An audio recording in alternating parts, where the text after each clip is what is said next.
some of these card pages, again, a lot of data on here. If you're not using functionality in the system, I would really encourage you to get the fields off of the pages so that you're only dealing with the relevant pieces of information. Your users will love you. I had one client that insisted on going through every single page that their users were going to use, and they identified every field that was not relevant and removed them from the pages at a system level. So the users didn't do it; the system removed them. So we customized all the pages. I thought maybe that was a little overkill, and what I saw was the user adoption rate skyrocketed. Users loved the system, and the consistent thing that I heard from users is they said it was so easy to use. And I think, well, the system is actually no different than any other client that I've worked with, but that ease of use really came about because it was so streamlined for them that they only had to deal with the things that they needed. Again, don't forget about fact boxes on card pages. Document pages, same thing. You know, when you're on a purchase invoice entry page, and you think about an end user that maybe is a little reluctant on the system, doesn't know how things work so much, you know, showing them this big long list view that's got fields that are irrelevant is overwhelming. So encourage you to personalize these or customize these fields, get them off the page. We can help you do that. Second thing on document pages is don't forget about the quick entry keys. So if we come up here and personalize, again, the Windows client does the same thing. I've got the ability to do this, including quick entry option on these fields. So what that does is it changes the functionality of the tab key to the enter key so that I don't have to stop in every field. So I think it's the tab key stops in every field. The enter key will only stop in the fields that I say include in quick entry.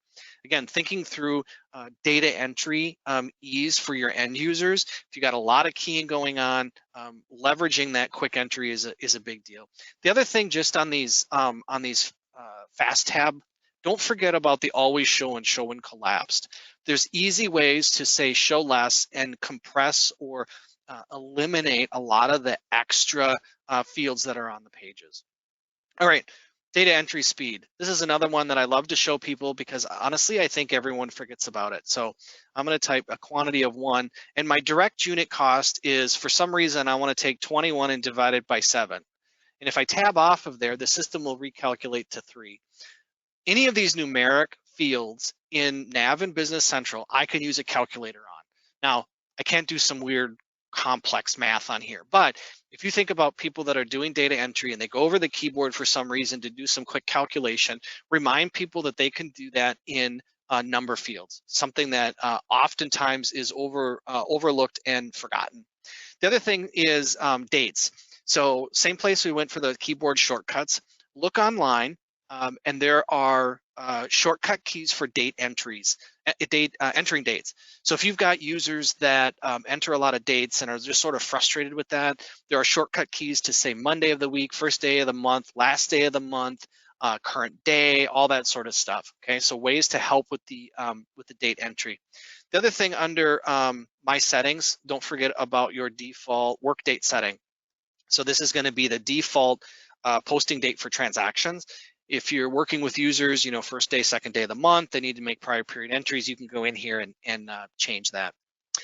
One other thing in terms of performance, get your users on a current browser, okay? Get your users on a current browser.